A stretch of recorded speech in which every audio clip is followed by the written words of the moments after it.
नाही. चंद्रकांत दादा, तुम्ही पुणेकरांच्या सुखात मीठ का कालवताय असा सवाल उपस्थित करत पुण्यातील राष्ट्रवादीचे नेते अमोल बालवडकर यांनी चंद्रकांत पाटलांना पुन्हा डिवचलंय. अजित पवारांनी आपल्या जाहीरनाम्यात पुणे आणि पिंपरी चिंचवडमधील नागरिकांसाठी मेट्रो आणि बसचा मोफत करण्याची घोषणा केली. त्यावरती चंद्रकांत पाटील यांनी टीका करत अजित पवार यांनी अशी घोषणा करण्याच्या आधी मुख्यमंत्र्यांना विचारलं का असा सवाल उपस्थित केला होता. याला उत्तर देताना चंद्रकांत पाटील स्वतःही काही करत नाहीत आणि दुसऱ्यालाही काही करू देत नाहीत असं म्हणत बालवडकर यांनी पाटलांवरती पलटवार केलाय.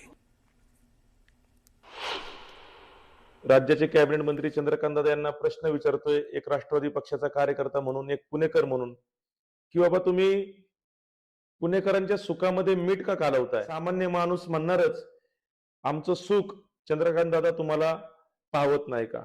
खरं तर या सुविधेमुळे निश्चितपणे पुणे शहर असेल, पिंपरी चिंचवड शहर असेल, यातील प्रदूषणाचा प्रमाण त्या ठिकाणी निश्चितपणे कमी होणार आहे. पर्यावरण राखलं जाणार आहे. त्या ठिकाणी जास्तीचे जास्तीत लोक त्या ठिकाणी मेट्रोचा प्रवास केल्यामुळे खऱ्या अर्थाने पुणे आणि पिंपरी चिंचवड या दोन्ही शहराची वाहतूक कोंडीची समस्या बऱ्याच प्रमाणात कमी होणार आहे.